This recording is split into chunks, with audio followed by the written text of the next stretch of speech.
substitute, Fernandini today, who got ill, and so we're very glad that he agreed to step in and not be a student and be a teacher. And how was that?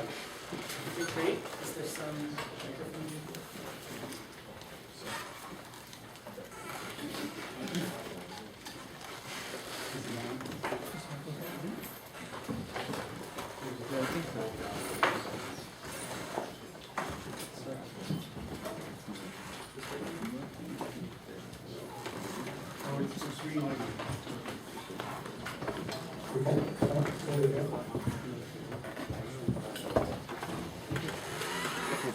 Okay, so is that working, I guess? Good. Okay, so today I'm going to really primarily talk about variational Monte Carlo. And tomorrow I'm going to be talking about something different. I'm going to be talking about diffusion Monte Carlo, which is in some sense a way to improve upon the answers of variational Monte Carlo. And specifically, I'll be talking about tomorrow how you use the fixed node method to, I should try to find chocolate that doesn't squeak so much. The fixed node method that allows you to calculate properties of fermions in an approximate way, but a way that gives you very good answers. But today we'll just focus primarily on variational Monte Carlo. And variational Monte Carlo really accomplishes two separate things. To begin with, if you have some sort of trial function, psi trial, it allows you to extract information about this trial function. So for example, you might want to extract the spin-spin correlations or the energies or things like this. So if you write down your favorite wave function, you want to say, oh, I'd like to know what my energy is or what my different properties are, the spin structure factor or whatever. You can do that using variational Monte Carlo. The other main property or the other main technique you use variational Monte Carlo for is you start with a set of possible trial functions parameterized by some parameters alpha. And you want to somehow pick the best one of these. You want to pick the one that's somehow best representative of the ground state. And we'll talk a little bit more about what that actually means. So these are the two sort of distinct things that variational Monte Carlo or the variational technique lets you do. And so we'll go ahead and we'll talk about the first one for a little bit. So if you have a wave function psi trial, variational Monte Carlo is essentially a black box that lets you compute a certain type of integral. It lets you compute integrals of this form.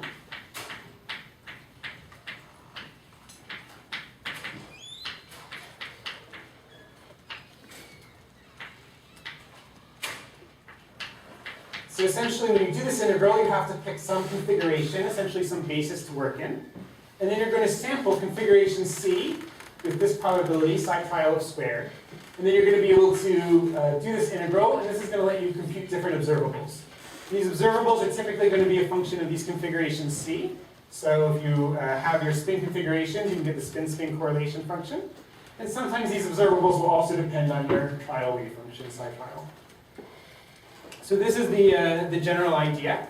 So what's one special observable that people like to compute a lot, that's important for a lot of reasons, is the energy. So we know that the energy is psi trial, H psi trial. And then we want to go ahead and we want to massage it into this form. So okay, we can do a little bit of algebra. We can show that this is equivalent to psi trial of C squared, H psi trial over psi trial. These all take configurations.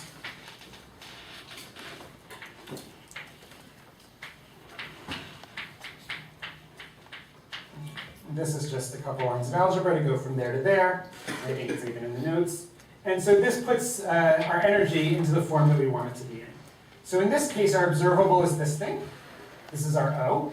And we notice O depends not only on the configurations that you're averaging over, but it also depends on the trial wave function, psi trial. So this has a special name, this quantity H psi trial over psi trial is just defined as the local energy. And we'll use this over and over again during our talk today. So we can ask the question, why do variational Monte Carlo? What's the point of doing variational Monte Carlo at all? Well, there are sort of three main reasons why you might want to use the variational Monte Carlo technique. To begin with, even even if you have an unbiased quantum Monte Carlo method, typically this only gives you correlators. And often these correlators are useful, but sometimes you want different or more information, and sometimes you want to know what the wave function looks like. So variational Monte Carlo gives you some reasonably good guess, a good approximation for what your ground state wave function looks like. And sometimes, even if you know what all of your correlators look like, it's helpful to know what this wave function looks like. For example, in a spin liquid, you might have a bunch of correlators that sort of have no order, but you still might want to know the nature of this wave function somehow. So the method is approximate. You don't know exactly what the wave function is, but at least you get a good guess. Okay, secondly, fermions are hard. So as we've heard sort of over and over again throughout these talks, it's very difficult to calculate properties of fermions. And this is really because of the sign problem. So we're going to go ahead and do problems that involve fermions. This means we're going to have to use some sort of approximate technique. And variational Monte Carlo is a reasonably effective approximate technique. It allows you to optimize over these wave functions. And if you can write down a sufficiently large class of wave functions, often you can go ahead and get a reasonably good set of correlators and energies and results out of variational Monte Carlo. So that's the second reason we might want to do variational Monte Carlo. We might want an answer for fermions. And this is sort of one of the only games in town to go ahead and do that. Are you going to be mostly talking about systems on lattice or continuous? I will primarily be talking about lattice systems, although I'll mention continuum now and again. But both continuum and lattice is applicable here. And so the third reason, so this is sort of fermions are hard part 1, fermions are hard part 2. So they're actually methods that give better approximations than variational Monte Carlo. We'll talk about one of these methods tomorrow, fixed node diffusion Monte Carlo. But even in these cases, these other approximate methods use as input a trial wave function. So the typical workflow is you do variational Monte Carlo, and you come up with the best trial wave function that you can come up with. And that's the output of your variational Monte Carlo step. And then you go ahead and use that as input to fixed node diffusion Monte Carlo. You use that as the input to sort of the next method down the line. And this goes ahead and gives you an even better approximation. So this is the third reason you might want to do variational Monte Carlo. You might need its output as an input to a better approximation method. So these, again, the three reasons, and mainly it's because fermions are difficult, so we want to go ahead and do something. So now one can ask, what sort of applications does one do with variational Monte Carlo techniques?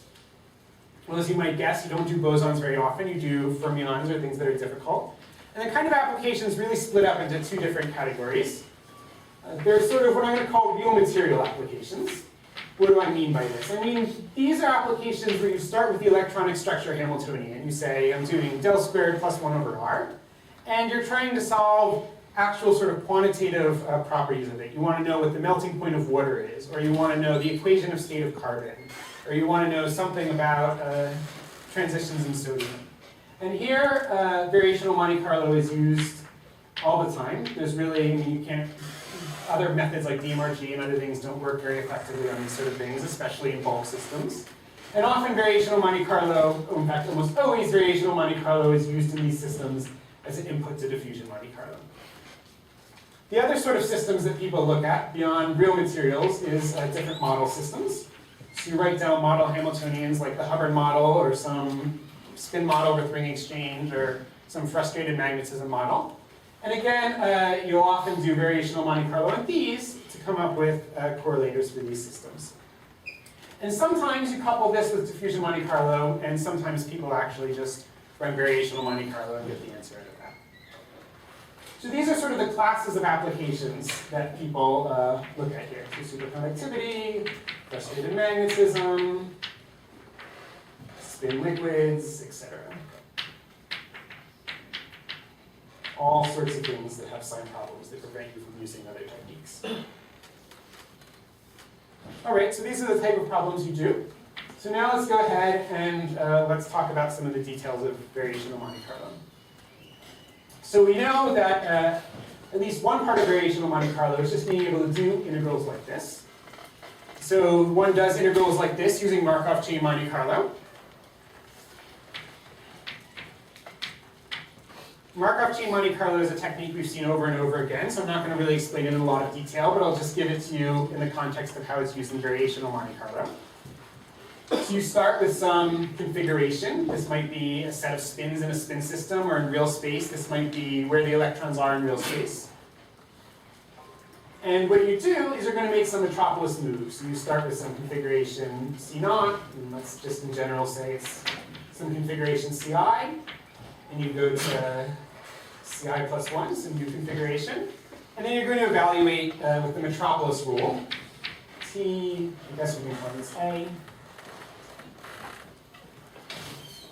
This is the probability that you selected a new configuration. Trial squared. So this is just the metropolis rule. It's then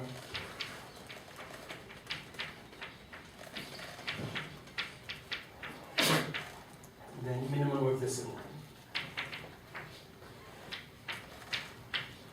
So what's the idea? You start with some configuration. You attempt to move to a new configuration. You accept that new configuration with this probability. You iterate over and over again.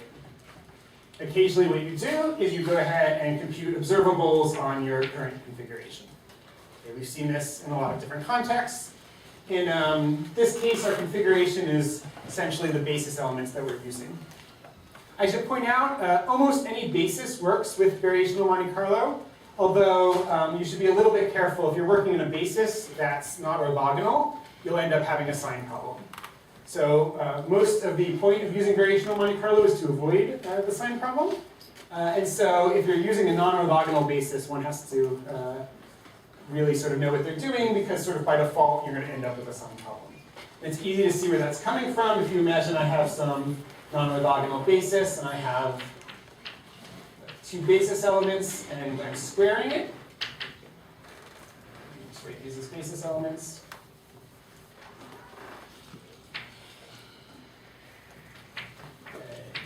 B. So alpha A plus beta B.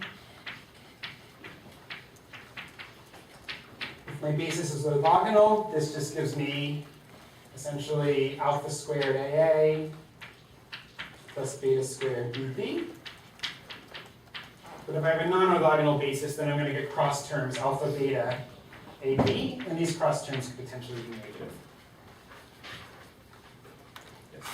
I have a question, you probably have come to this, but I just want to ask it now. So the number of configurations for like an n-spin system, of course, is 2 to the n. Sure. So these coefficients of this trial wave function, you know, if the question is, what form are you having these, right? You need some efficient representation of this wave function that for which you use only, say, polynomial number. Yeah, so that's a great question. When you write down a trial wave function, you want to write down something that's compact. And toward the end of this lecture, I'll talk about sort of a whole series of different compact trial functions that people will use. So for most of this lecture, we'll just talk about some sort of generic trial functions by trial, and then we'll really sort of concretely specify the different types of trial functions that people care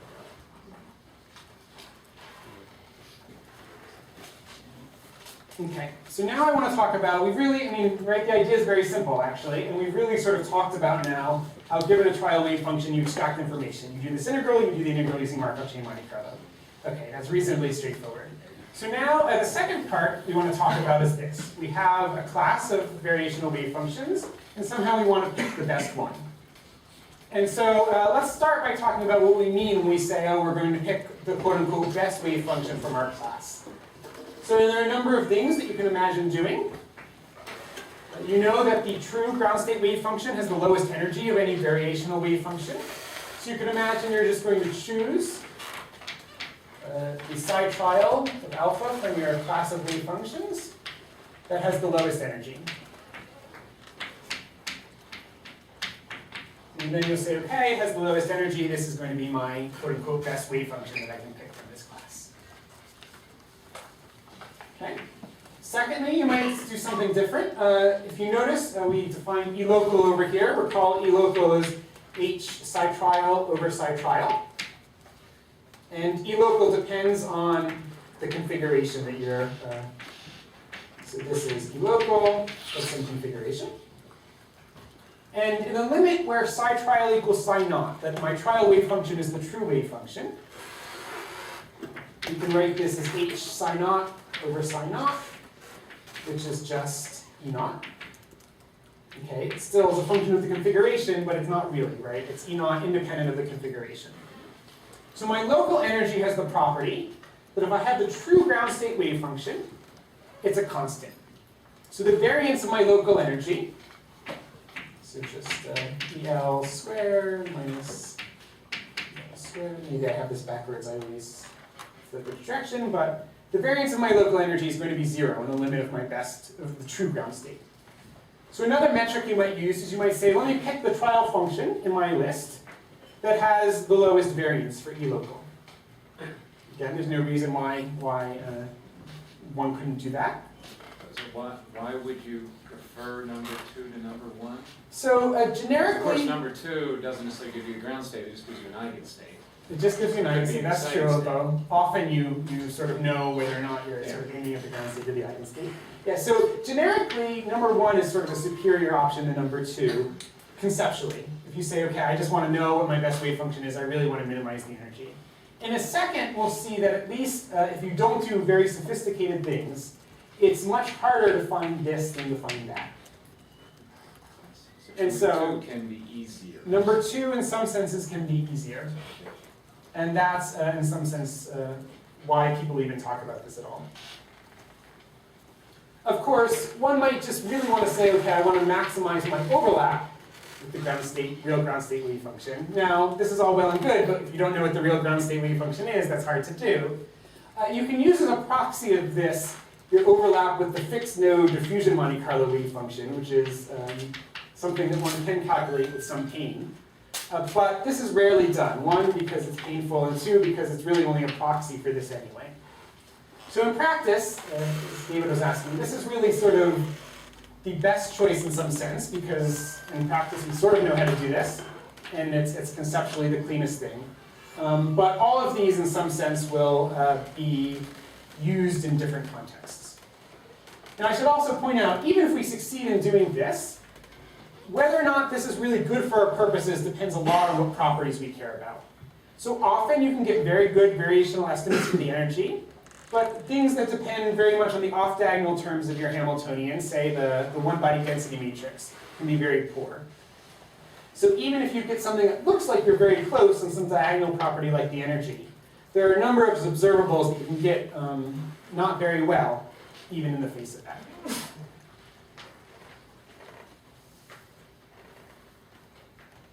All right, so now we sort of have an idea of the different metrics one might use to go ahead and pick a wave function.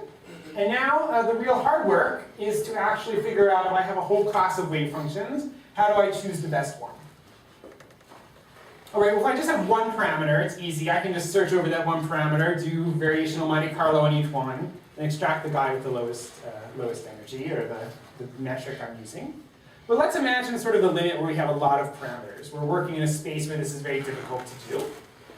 And we really like to optimize over these things.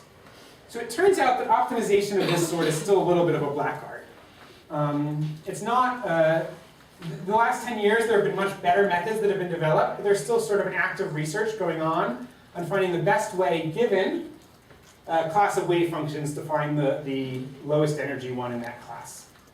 And this is really, really even finding the local minima is a hard problem. I mean, let's forget about global minima, which is really sort of a difficult thing. Even saying I want to find the local minimum of my set of parameters is not an easy thing to do. So we're going to talk about that now. We're going to talk about sort of how to do it poorly and then how to do it better.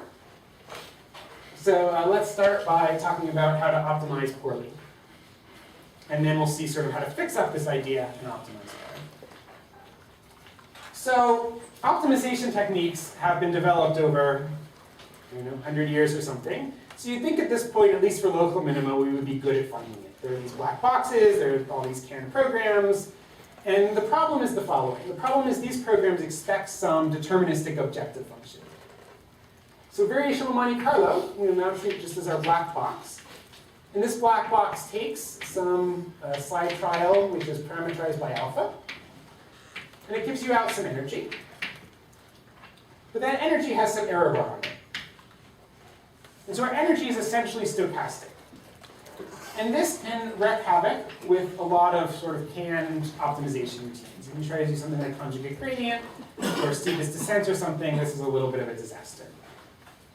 Okay, so the first naive idea is to say, okay, we need to have some estimate for the energy that's not stochastic. We want some approximation for the energy that is deterministic. And then if we can have an approximation for the energy that's deterministic, we can just hand it to one of these canned routines. Can people see if I continue writing all the way over here? Yes, okay. So what's one way we can get a deterministic approximation D? Well, here's sort of a simple idea.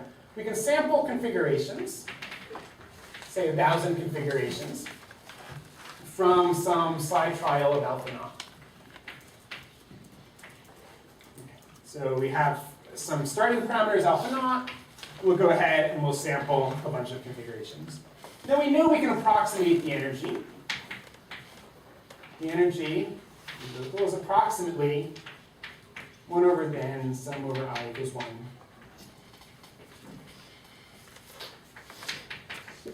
That was local, and this is local at some parameter alpha naught. And this gives us an approximation to our energy. And now we can say, okay, can we write down an approximation to our energy at a different set of parameter, alpha? So we don't want E of alpha naught. We would like the average of the energy at some different set of parameters alpha. But we want to get that with the same configurations. So we can essentially just reweight our configuration. We can reweight all of our samples. So one can write this down as I equals 1, 2000.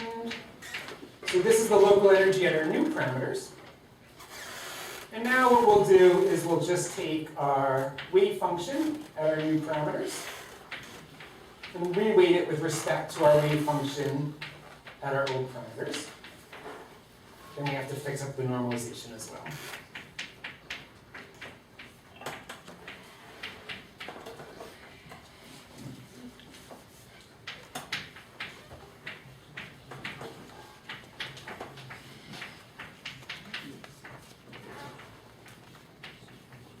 So what have we done here? Those wave functions will all be squared?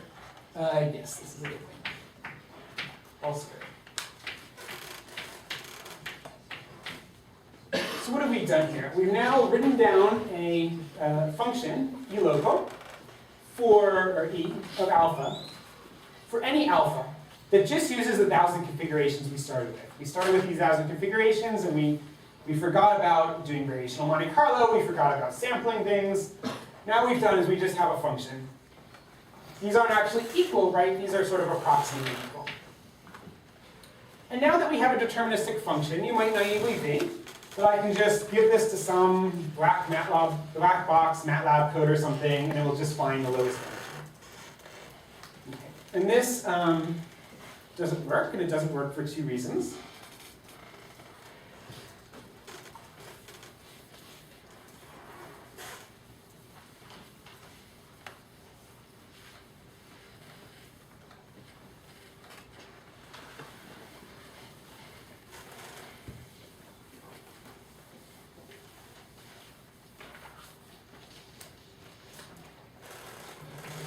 The first of these reasons is that occasionally, if psi trial of alpha C,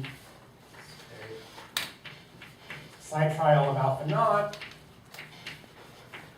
this value might get very large and very small for different configurations. And if these values get very large and very small, if there's sort of high variance in these values, then my number of effective points that I'm using goes down.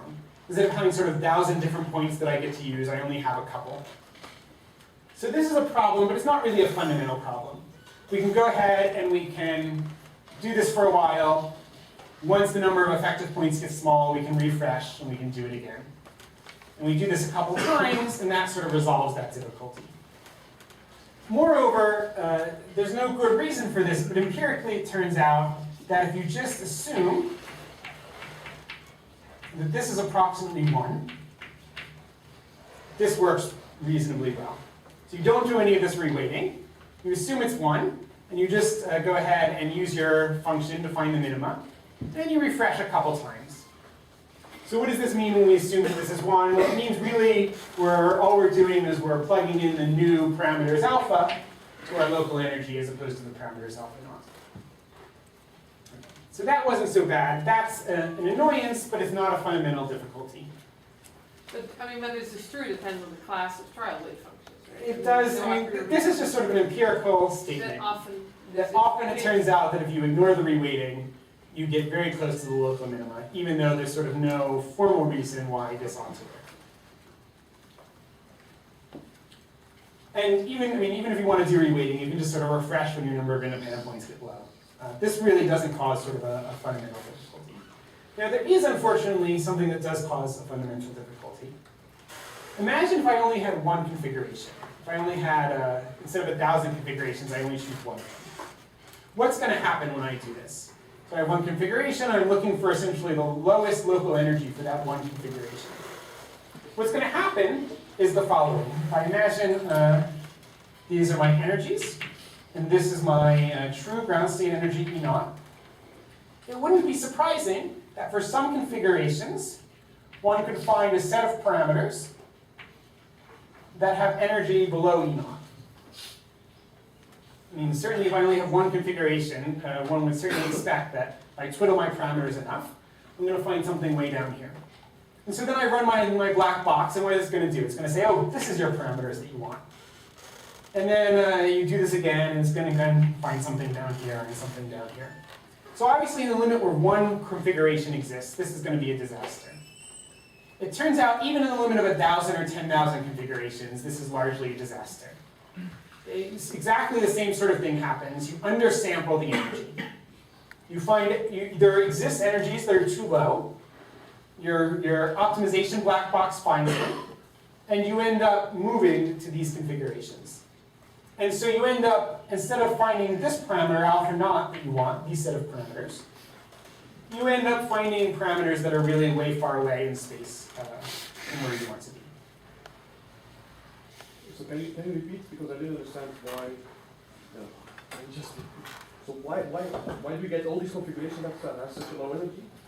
Well, so imagine I just have one configuration, right? It wouldn't surprise you that I can find a set of parameters that have a lower energy than the true ground state energy. Is this parameter your physics? I'm sorry? Is this parameter your physics? Is this parameter? Or your physics? Or just something artificial, not really physically reasonable? I'm sorry, say one more. Is this parameter physically reasonable? Is it physically zero? Reasonable. Reasonable. I mean, the parameters that you get out are, I mean, they're physically reasonable sometimes. You can look at them and you're not totally sure that they're nonsense, but they're not really the right parameters. But I mean, you're not. It's maybe a little bit misleading to say that you're finding states which have the energy lower than the ground state energy. Of course, there is no such states. Your evaluating function, which if you take many samples, would be an estimate for the real energy. Yeah. So if you sum take over two infinite number. samples and then you get. Right? Is Sure. that So. the way to- Sorry. Go ahead. No, I'm just asking whether that's the correct way to say it, because that confuses me if you say, well, you find configurations that have lower energy than the ground state energy. Well, there are no such configurations by definition, And there are no right? such states. There are There's no no such such states. thing, so There that's There what are we- yes. configurations. See, the configurations have their local energy, which doesn't satisfy a variational band. Yeah, It's but not then such it's not, thing. if I, what Aren't you're, you finding parameter sets that are?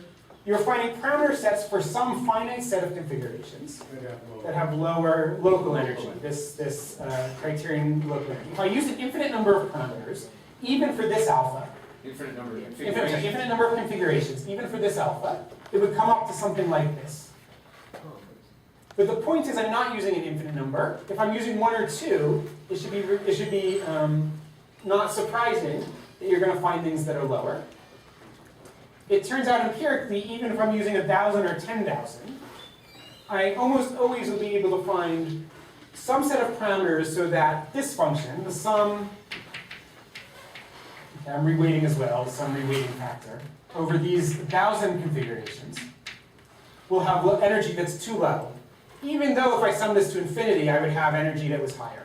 Now, if you had one parameter that you were varying over, then it would probably work with 1,000.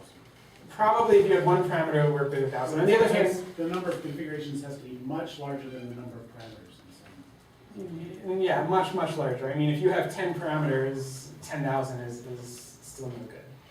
You have one parameter, there are easy things to do, right? You can just sort of walk along the line and graph your energy as a function of alpha. But is this because the configurations are not statistically independent on the region sample? Or? No, they are statistically independent. It's, I mean, these are really 1,000 statistically independent chosen configurations.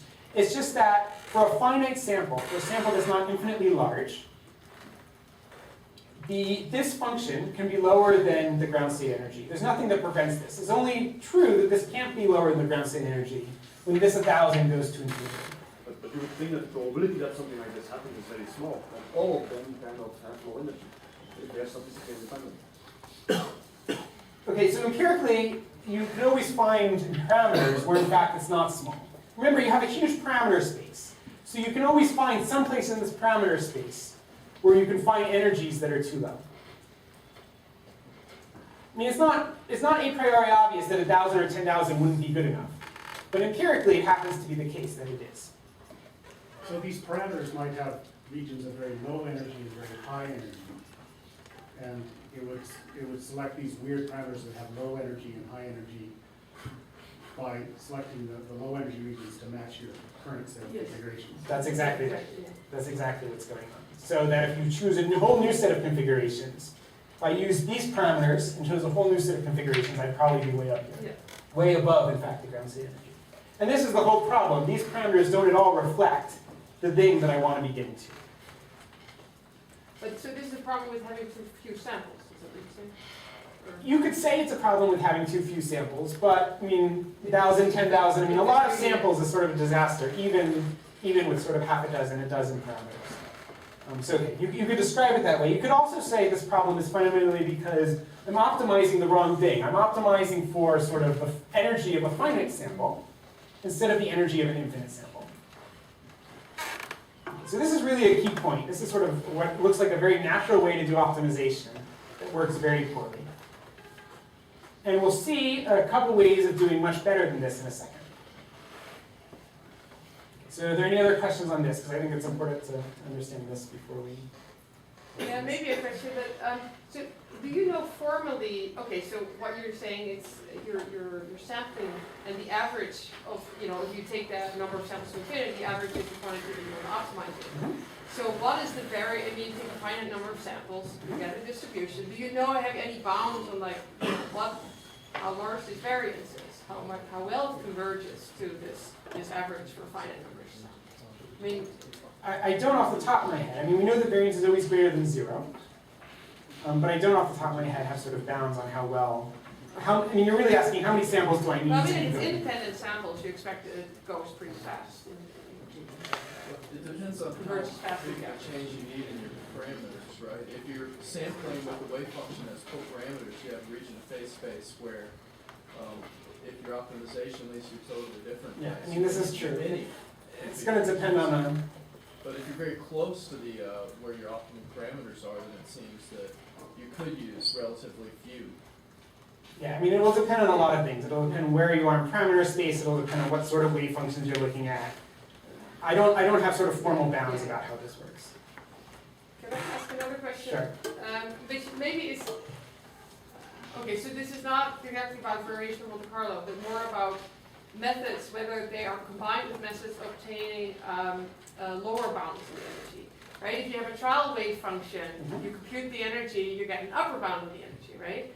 You could also have methods that obtain lower bound on the energy the following way. You say, well, I'm just assuming that I can, you can do that with semi-different programming. You just basically take a local density matrix, just optimize them with respect to the energy, and then you want to find a state that has those small density matrices that they're, These are these reductions. variational density matrix.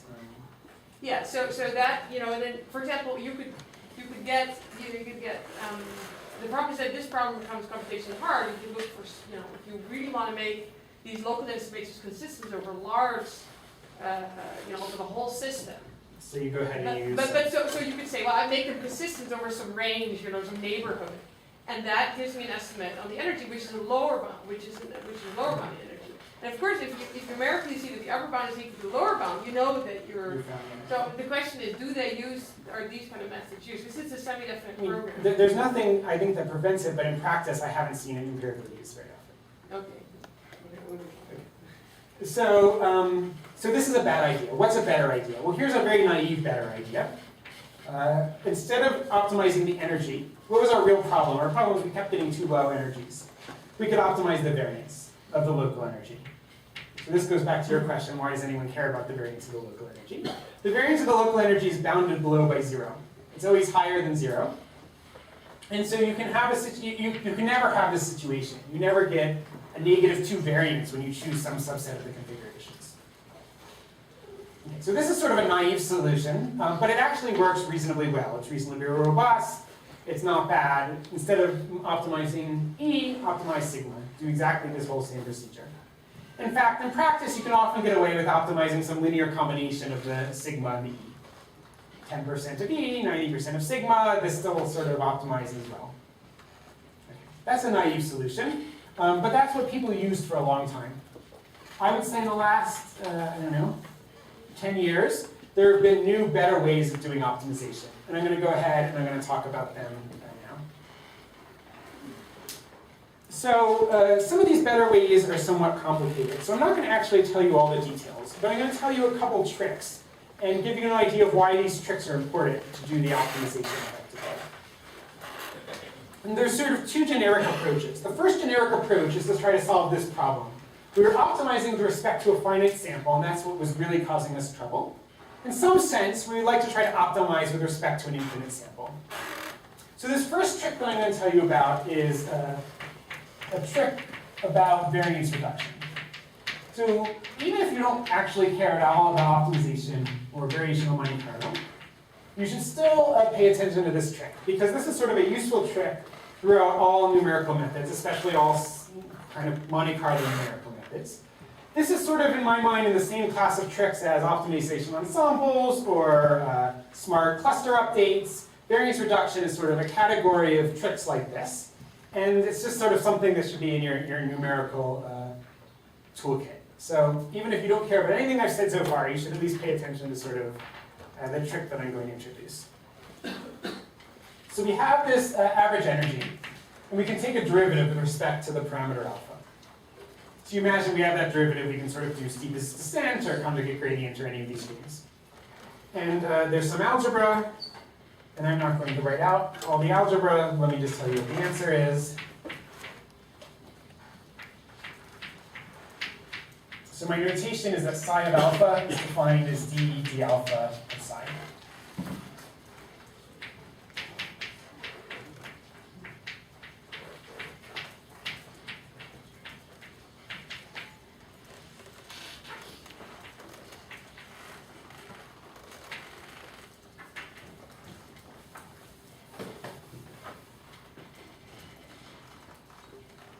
And this is just divided by some position. Okay, so this is just this derivative. All I've done is I've done some math, algebra derivative. Okay, let's look more closely at the following term.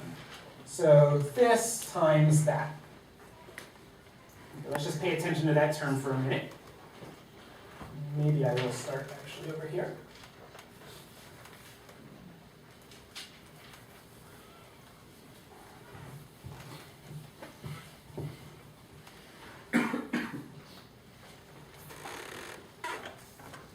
So this term is psi star psi alpha over psi. Okay, so we want to look at this term for a moment. So H is a Hamiltonian. H is Hermitian. What does it mean to be Hermitian?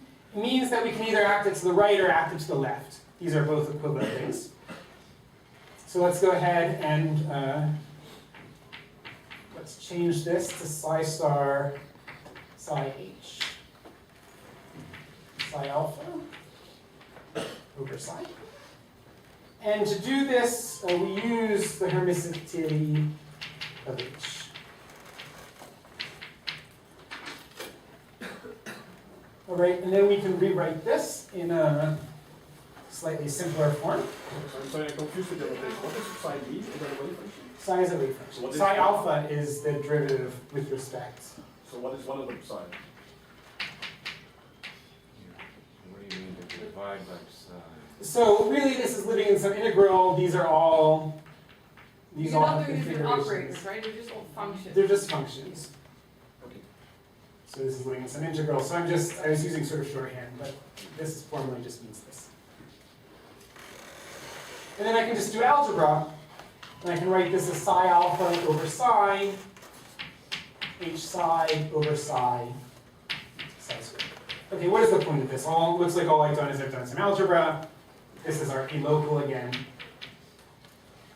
Fine, algebra. But what have we shown? We've shown that 0 is the following.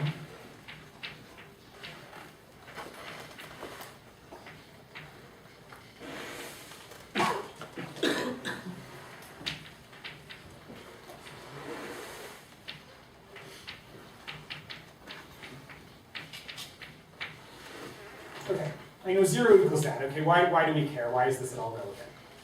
So here's the key point. 0 is this in the limit where I integrate over all the configurations. But to get this identity, I use the hermicity of H. So for configuration by configuration, if I get rid of this integral, this is not 0 for any given configuration. It's only 0 in the limit where I integrate over all the configurations. So now I can go ahead and I can take my derivative that was here. I'm going to essentially add 0 to my derivative. I have some old derivative, I'm going to add 0 to it. I'm going to get a new derivative. And this new derivative should really be the same thing, right? All I've done is I've added 0 to it.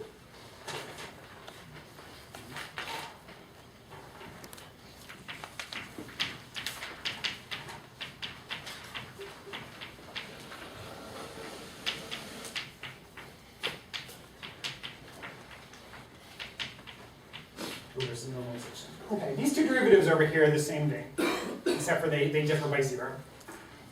But there's a key difference. They're only the same thing in the limit of an infinite number of configurations.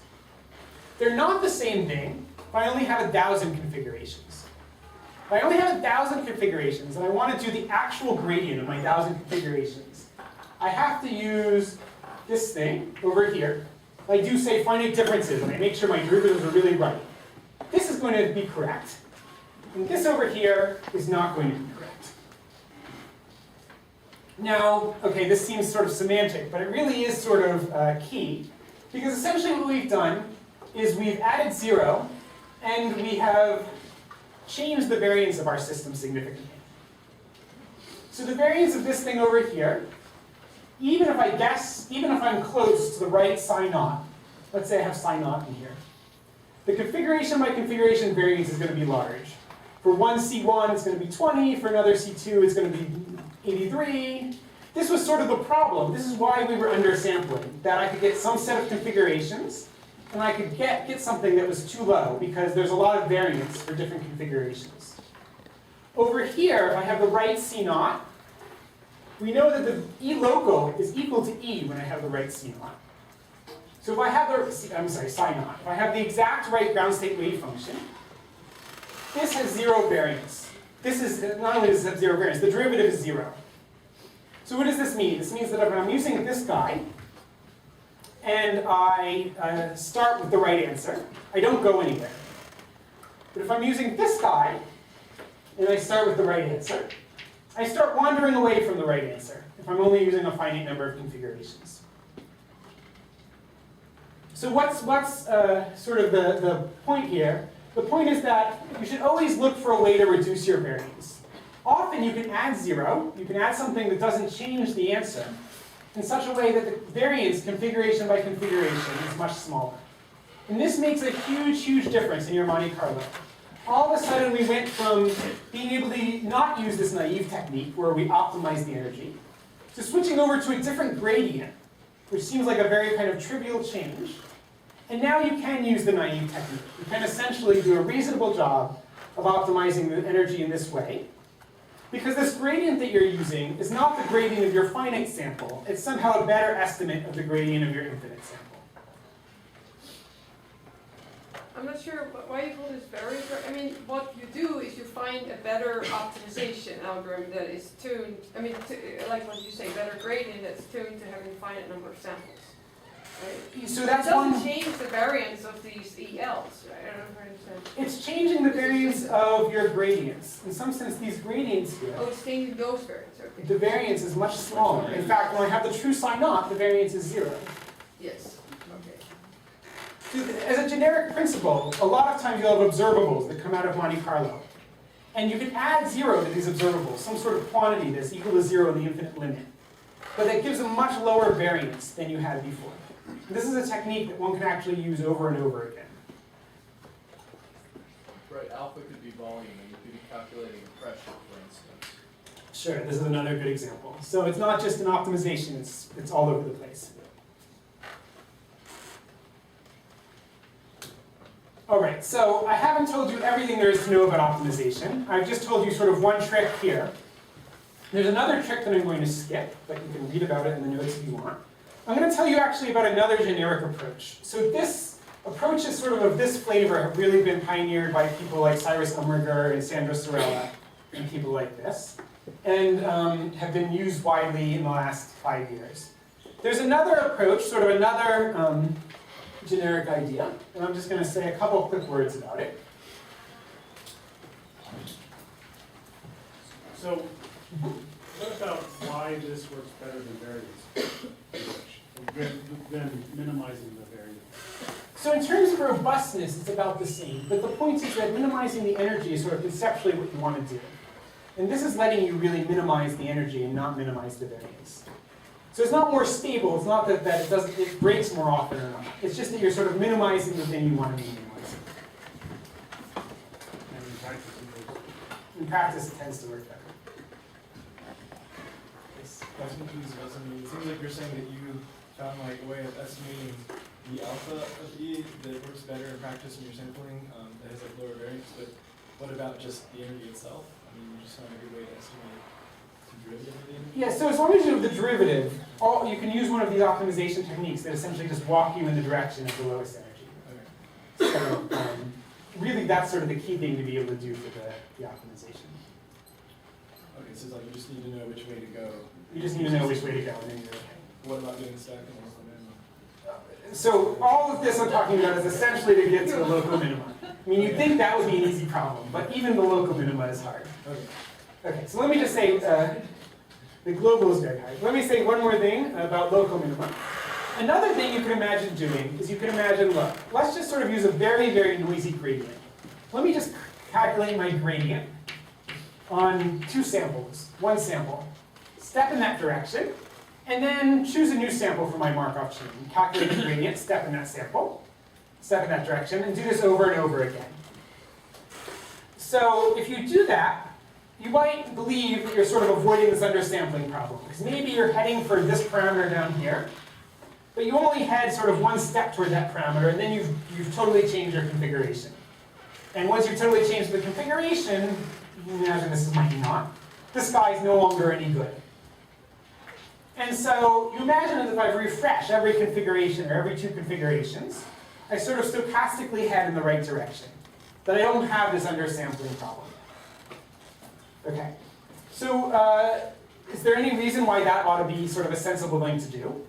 Well, you can argue the following. You can argue that if these derivatives didn't depend on the derivatives of psi naught, which they do, then by linearity of expectations, this is a sort of heading you in this right direction. And you can actually argue that the average over the parameters is equal to the parameters, all kinds of nice things. But there are 2 problems with this sort of naive idea.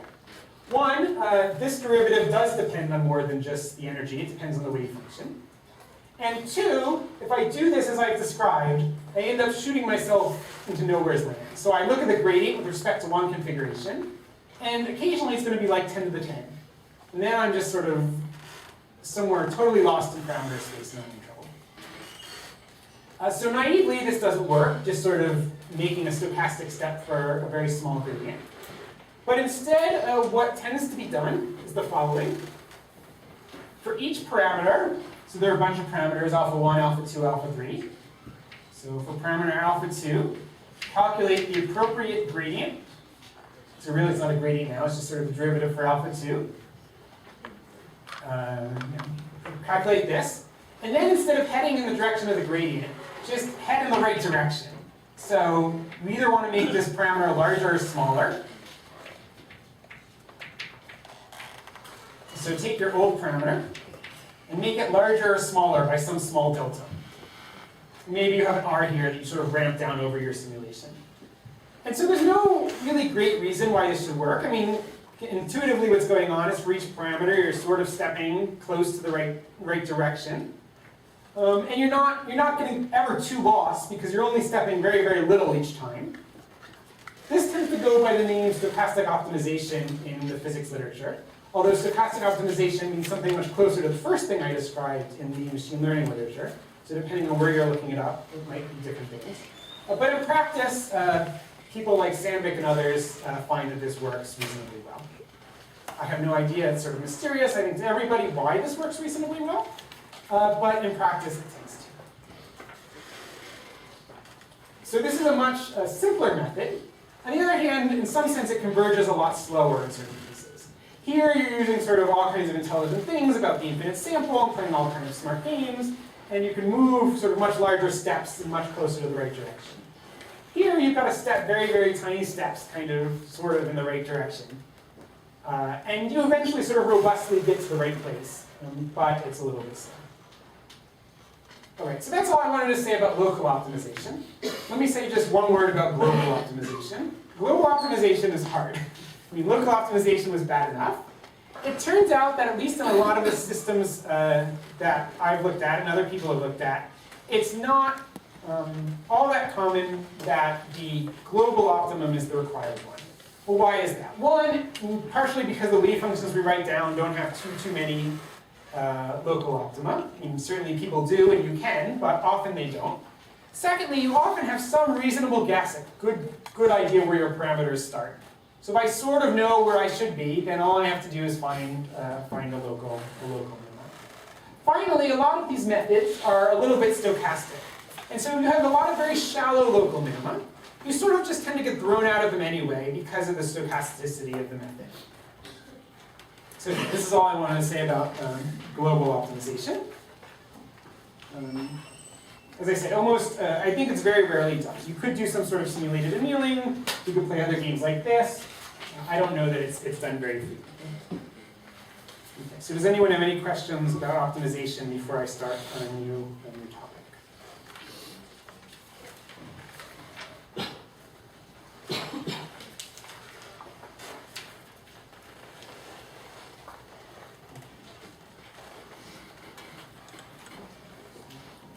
So the short story of that, well, optimization is tricky and you've got to be careful what you're doing.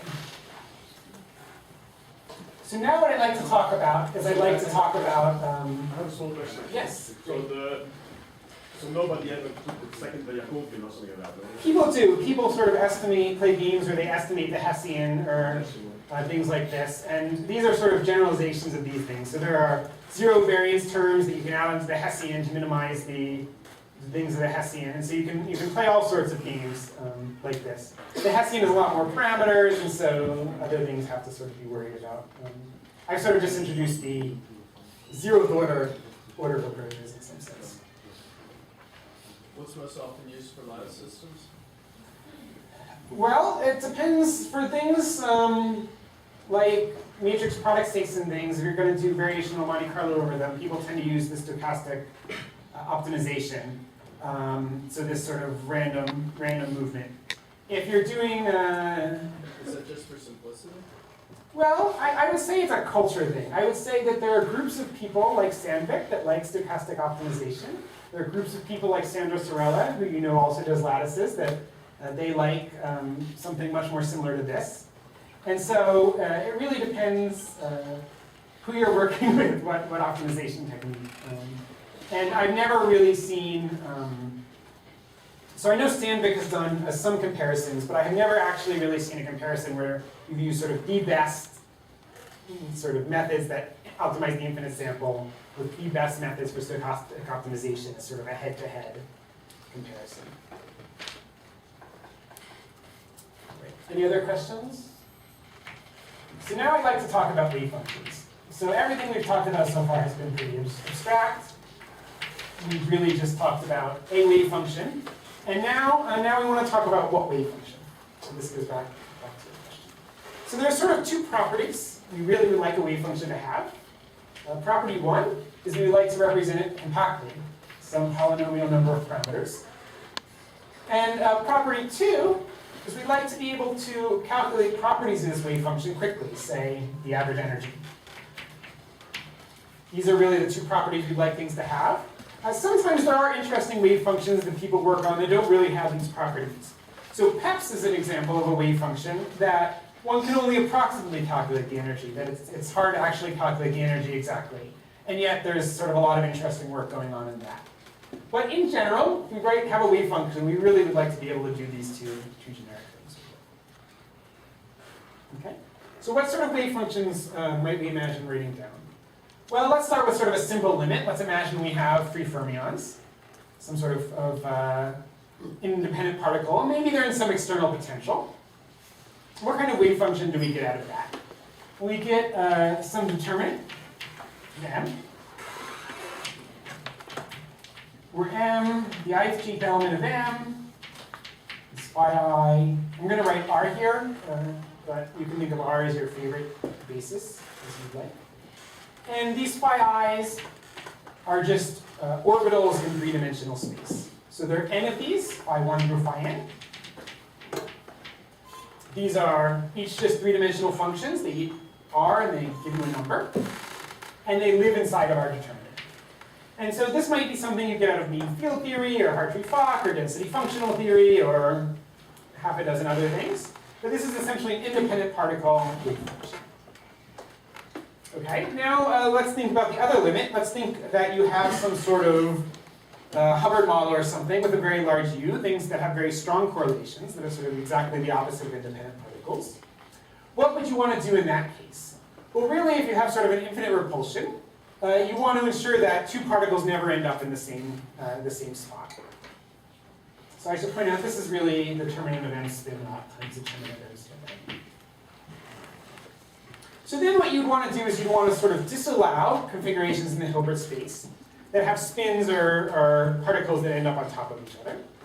So one thing you can do is you can do what's called a projected Gutzwiller function. So you take your determinant and you just manually project out any configurations. I'm just going to write this as determinant of n from now on. Any configurations that have 2 particles on top of each other, as a way of essentially introducing correlation. Okay, that's reasonably straightforward. And this is a very popular wave function, actually, this projected Gutzwiller form. People use it for spin liquids and all sorts of things. What are the parameters here? What are these alphas that I'm varying? Well, the alphas I'm varying are essentially all of these phis. I have n 3-dimensional functions. You can imagine that I could choose all sorts of different functions here. Maybe I will represent these functions as a sum of Gaussians if I'm in the continuum, or maybe I'll represent these functions as some of all the coordinates in the lattice, or something like this. Now I should point out that these are not unique. You should recall that the determinant is invariant with respect to some unitary transformation, so there are all sorts of equivalent set of parameters that are going to give me exactly the same wave function formally. So that has to be orthogonal? Or? Yeah, they're not orthogonal, what happens? They don't have to be orthogonal. There's nothing that requires this because they're in a determinant. In fact, in practice, so in the real material They community, have to be linearly independent. they have to be linearly independent, otherwise they'll be 0. This determinant will be singular. But they don't have to be orthogonal. And in fact, in the real material community, it's often important to work with localized orbitals that have sort of minimum spread. This just helps speed things up. And it turns out that if you allow these to be non-orthogonal, you can get orbitals that are much more localized. So in fact, there are real practical situations where people intentionally choose non-orthogonal orbitals. Okay, so this is one class of wave functions. It has a lot of parameters. You can imagine decreasing these parameters by saying, okay, I know something about my wave function. Maybe instead of trying to optimize all n three-dimensional functions, maybe instead what I'll do is I'll write 10 of these and optimize these functions as linear combinations of those or something. If you didn't understand that, that's okay. That's sort of just a technical detail. You can play all kinds of games with how you choose the way you're going to write down these parameters to optimize. So projected Gutzwiller is nice, but we'd like to go beyond it. What's one way of going beyond it? Well, one way of going beyond it is that one can sort of soften this constraint. This constraint essentially says if you're on top of each other, I want to forbid you. By the way, this is really easy to do in Monte Carlo if you're working in real space. Because essentially you just do your Monte Carlo, and anytime things are on top of each other, you reject that move. You know that as probability 0. It's actually disastrously difficult to do if you want to work in something other than real space. If you want to work in momentum space and do this, it's really hard. Because you don't really have sort of an analytical way of representing this. Okay, so let's say you want to go beyond projected Gutzwiller. What can you do? Well, you could add a Jastro.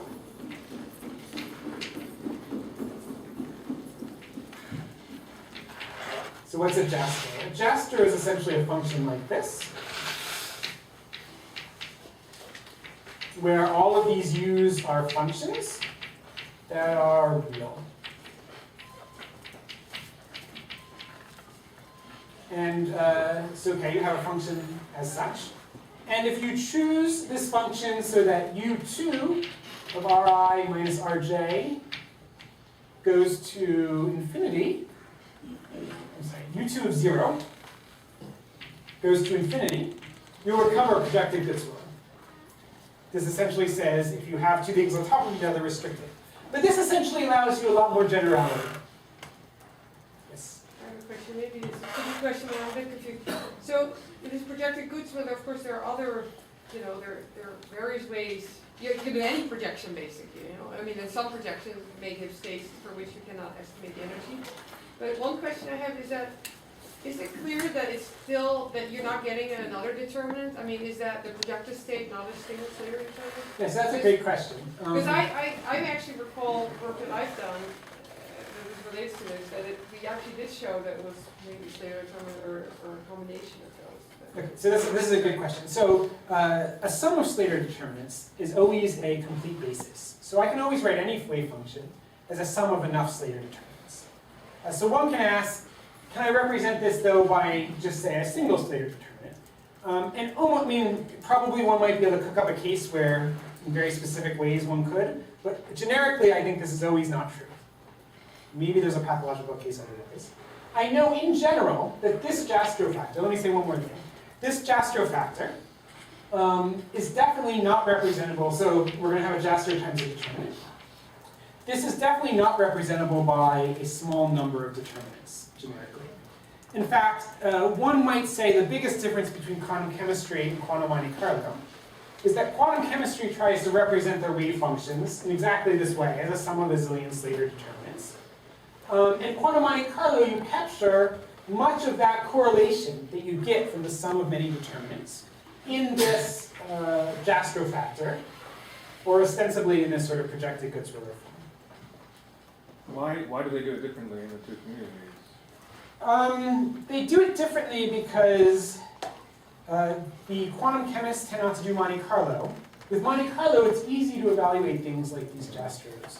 But using these quantum chemistry methods, they're really sort of working in this Slater determinant space, and it's not easy to deal with the Jastro. There's actually been a big push in quantum chemistry to try to figure out how to correctly include the Jastro.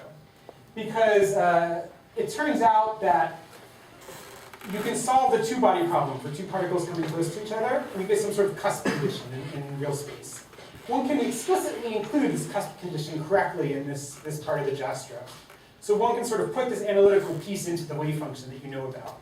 But to do this with determinants just requires a zillion determinants. So quantum chemists are spending a lot of energy doing something we already analytically know how to do. And so this is actually their motivation for trying to figure out how to include Jastrows in quantum chemistry problems. So a couple things to note about this Jastrow. This Jastrow, where I do U1, U2, 3, all the way out to UN, is a complete basis for bosons. For node list boson problems, I can represent any bosonic wave function in this basis.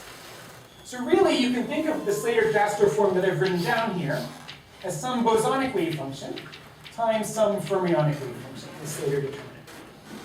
In practice, you don't use the sum of n things. You really only do one-body terms, two-body terms, and occasionally three-body terms. Now, you might think the one-body term looks a little bit weird. Most often, you have some sort of translationally invariant system, and it would seem odd to sort of add a one-body term. So let me just motivate that really quickly. Often, this Slater determinant, you'll get out of something like, say, density functional theory. We'll have a really good density. I mean, lots of other things will be wrong, but density functional theory does a good job with the density, as it turns out. And you're going to now add correlation in with this two-body term, which is important. You want correlation, but it's going to screw up your density. And then you sort of use the one-body term to compensate for that fact. So this is why people include the one-body term, even though it sort of looks a little bit funny. That would be in the context of more your application It would of be real materials. more in the context of real materials, but it would be applicable in any case where it happens that you're getting some mean field answer where you know that something like the density is very good. But it's a translation invariant system. Right. But this is true in real materials too. If I do say bulk carbon, I nonetheless will add sort of this one-body term as sort of a compensation. Just about this Jastrow factor, I assume that it's sort of inspired both by physics as well as your ability to still evaluate E efficiency. I mean, you can put lots of stuff in front, but that would... You can put lots of stuff in front, but there's a sense in which you can write down a perturbation theory where the Slater determinant is sort of the first order, the Slater-Jastrow is the second, and the backflow, which I'm going to talk about in a second, is the third. I don't want to go into detail on sort of how that works, but there's a sense in which there's a natural progression that gives you this, it's like these free fermion model. something like this. Also, so this ansatz, is it not expected to only work well if already kind of half and half would do well? Would give a reasonable answer, because somehow if you have and that's probably the reason why people in chemistry don't like this method too much, because they have typically these two reference kind of states that they need. Okay, so there are a couple of things I guess I would say to that. So certainly, if you have sort of a two reference configuration, it's true, this is not going to work very well. You really need two determinants. So I was going to say this later, but there's nothing that prevents you from writing multiple determinants here. And so this has some problems if you're going to do a solid, because it's not size extensive. But for molecules and other things, there's nothing that prevents you from doing it, and people do in fact do it.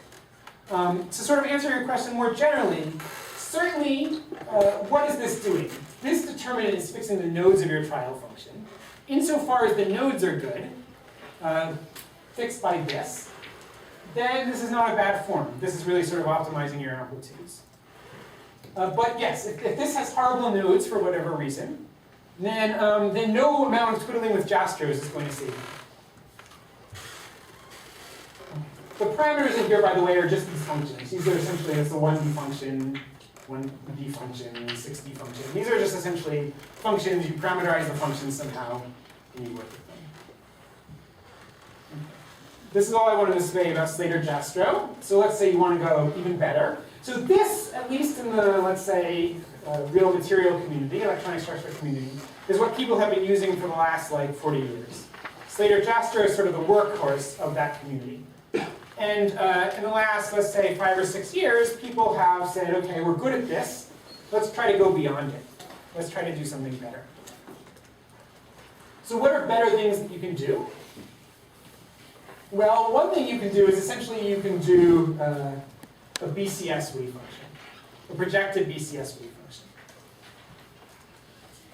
So what you do is you write down projected Goodswiller, some mean field PCS, which we will write in this way. And then you recall that doing projected Goodswiller in momentum space is a disaster. And so you go ahead and you rewrite this in real space.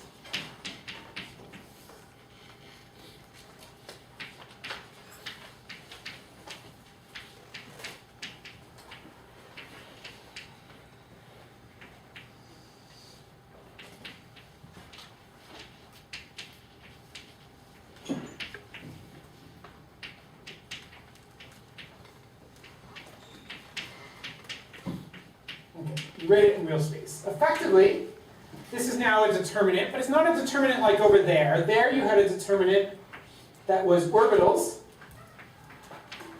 by particles, and you had one for spin up and one for spin down.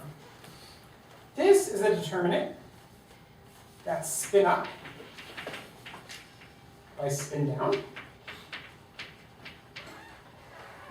So spin up in the rows, spin down in the columns. And then essentially what it's saying is it's saying, okay, and then you have these parameters f r minus r prime here.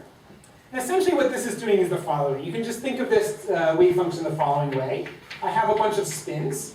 Let me just, are you including, when you say PG, you also mean the Jastrow factors as well or not? Yeah, I mean, okay, what I've written down explicitly is just a Gutzwiller projection, but there's nothing that prevents you from, instead of Gutzwiller, doing a Jastrow times this. Then you'd have a superconductor. Well, depending on what you choose for these Fs, you certainly could have a superconductor, but you can also choose Fs. There exist Fs that reproduce a projected Goodswiller.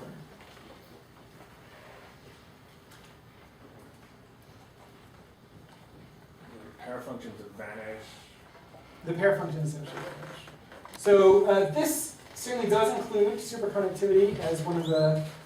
There exists a parameter range where this will give you a superconductor, but it's not the only thing that you can do here. So one can think of this determinant as essentially a sum of singlets. It's summing over all possible singlets. So this determinant sums over that singlet, sums over, it's a sum over all singlets, all with the appropriate plus or minus sign associated with it. You can think of the singlet, what is a determinant? A determinant essentially says there are n factorial terms. And what you do is you get to pick one term from each row and column. And this is essentially defining the singlet for the singlet, these two are paired, these two are paired, these two are paired. This defines the singlet for one of those n factorial terms. So this is sort of just an intuition for how these wave functions work. Okay, so I think I will talk very quickly about two other wave functions.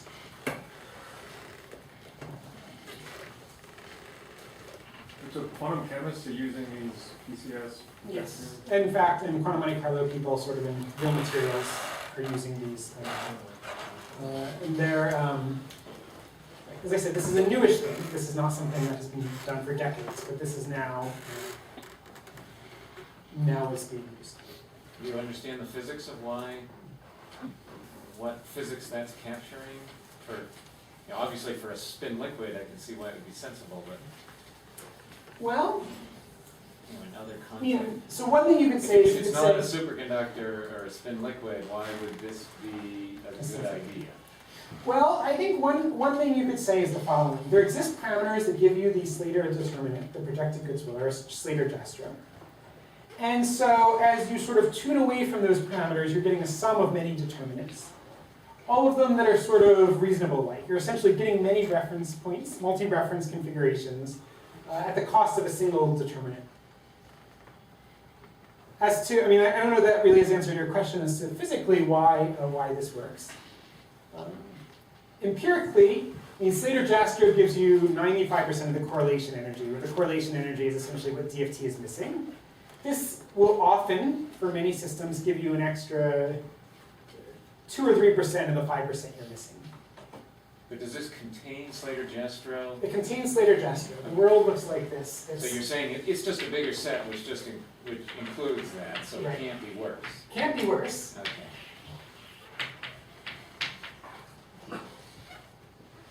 And so each of these sort of are contained in the other. And in fact, empirically, for many systems, we know it's bad. Okay? What's the game? The game is generally to try to write down, it's very hard to write down anti-symmetric wave functions that are compact. And so anything you can get your hands on that's an anti-symmetric wave function that doesn't have a lot of parameters is something that people want to go out and try. For thin liquids, model systems, real materials, all of these things. Okay. One other quick one that improves upon the determinant, sort of in the same spirit as we're working now. One can do something called backflow. And all backflow is doing is you used to have these phi I RJs. Instead of RJ, you're going to essentially use a quasi-particle location. You're going to do RJ plus some symmetric function of all the other particles. So this is something that Feynman wrote down at some point. And essentially all this is doing is this sort of pushing around your amplitudes. The amplitudes in your wave function haven't changed at all, because all you're doing is essentially pushing around where the locations of particles are. Okay, so this is called backflow, and there is a sense in which this is sort of the continuation of Slater-Jastrow backflow that I won't talk about, but there's some sense in the difference. What is this big parameter R? This thing? No, the R, yeah, the R in the... The R is your coordinate. No, So the what- big R. Big R. Big R, I'm sorry. Big R is the coordinates of everybody else. Maybe not including yourself. So what you do is you change where you are based on where everybody else around you is. But is it a given function or you optimize over that function? This psi is you optimize over that function. This changes where the nodes are. It changes where the nodes are. This and RVB both change where the nodes are. This is also why the community has sort of gone to it. With diffusion Monte Carlo, the Jastrow doesn't matter for the end answer. Whereas these, it really does matter.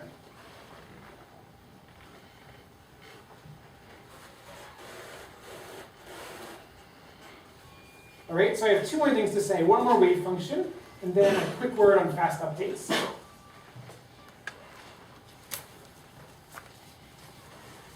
So this wave function is very different from everything else. This throws away the determinant entirely.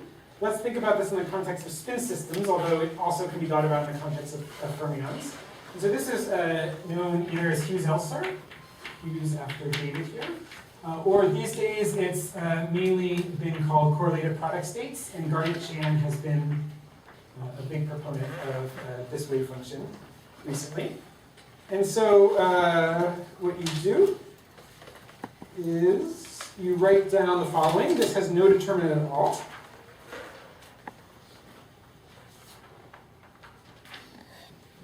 My notes have chosen to go entirely out of it. There we go. Okay, so we know a wave function generically, any generic wave function, I can write down this way.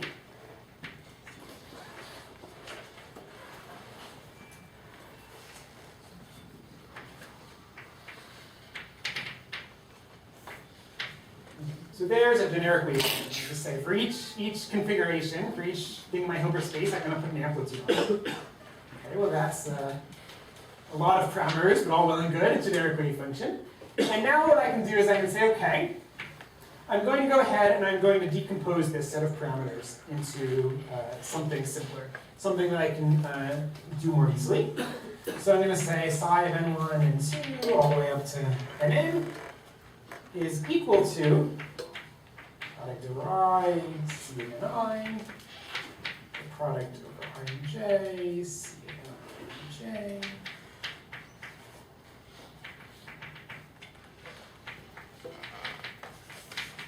Let's just visually understand what this is. I have different, let's say, spins. I'm not going to wait to remind you.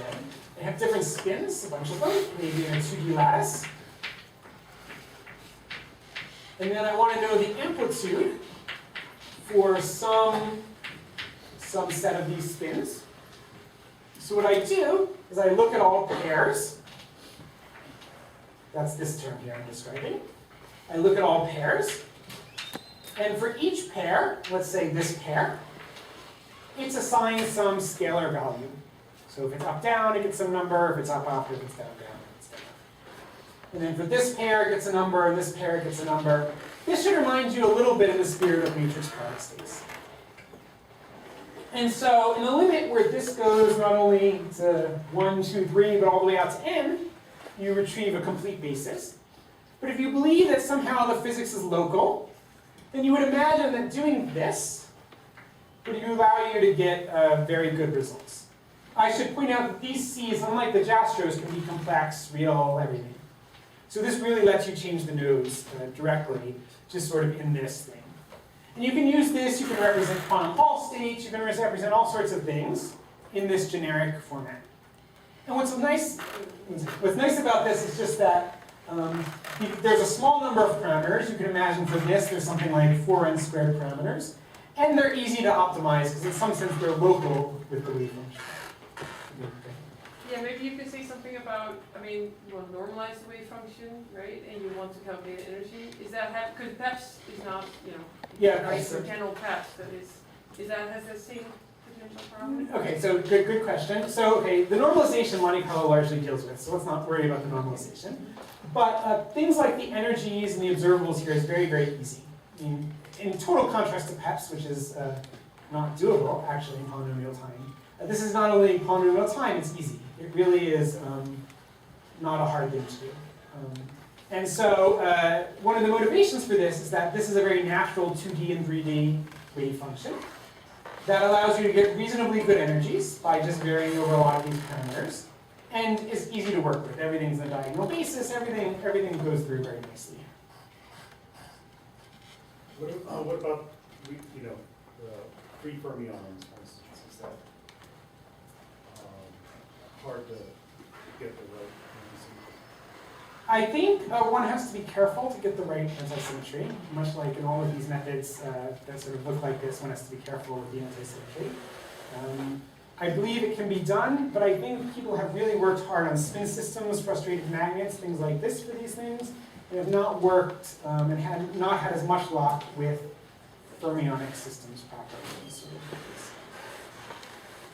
I think the answer is it can be done, but care must be taken, and it's not as pushed or as effective. So I'm mainly done with talking about wave functions. So if there's any other question about wave functions, then that would be a good time.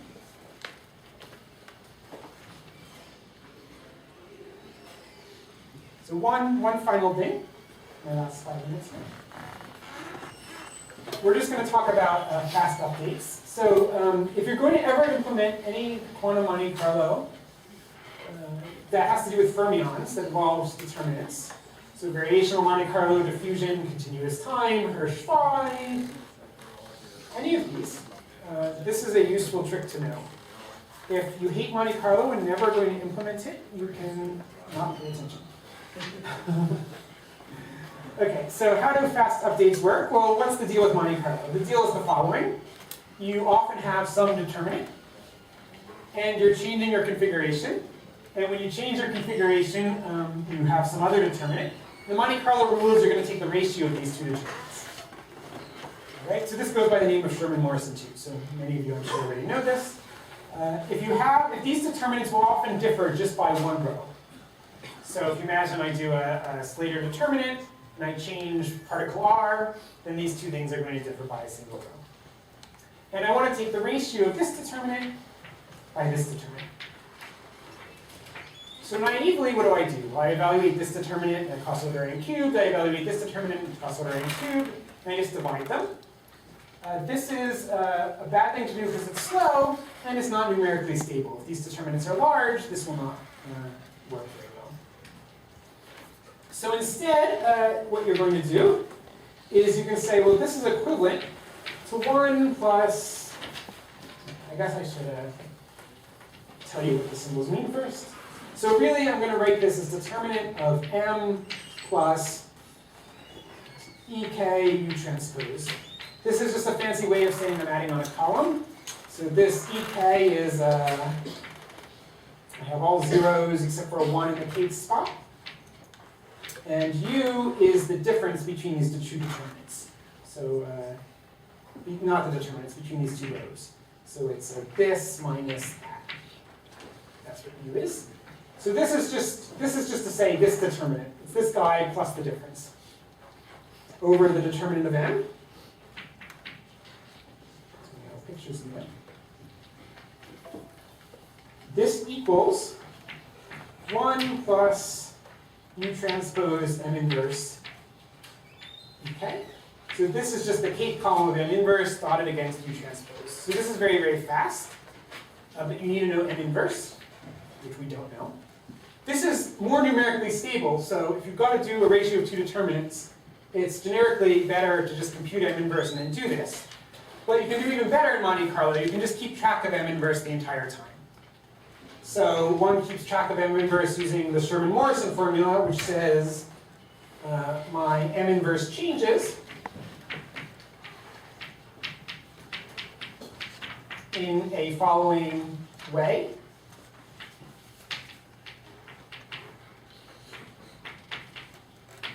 There's just some formula, you can look it up. The main point here is that if I change my inverse by a single column, to evaluate this thing is fast. This is essentially a column of n inverse, this is a matrix multiplication, this is an outer product, this costs n squared time. So at each step, instead of doing two n cubed things, I can do one n squared thing. So this is significantly faster, and is the way that one should deal with determinant ratios like this. It should be pointed out that even though this is significantly faster, in the limit of a large number of electrons, spins, whatever, that this is the asymptotically dominating cost of your simulation. So there's active research, there's even stuff that I've been actively working on that tries to find better ways of doing these determinant ratios over here. Ways that, if not in general, at least for the specific physical problems that we care about, scale better than this order n squared. Because if you want to go to, say, 10,000 or 100,000 electrons, particles, whatever, you're going to need to be able to scale better than what's going on. Okay, so that's mainly all I wanted to say today. Tomorrow I will talk about a totally different method, this diffusion Monte Carlo. And that's it.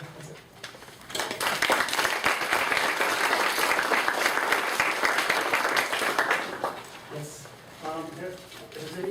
Do people know how to use coupled cluster wave functions? Yeah. Well, that doesn't have the problem of size extensivity solids. And then the quantum mechanics mostly use those rather than. I think coupled cluster still has some size extensive issues, although. Okay, so one can use, I believe, coupled cluster. I don't think it's often used for solids. I know people use it in quantum Monte Carlo for molecule applications.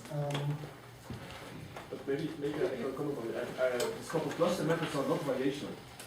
And if you would like to make them variational, There's a variational method and a non-variational. They usually do it in a way that's non-variational. But you cannot do it in a variational way. No, there is.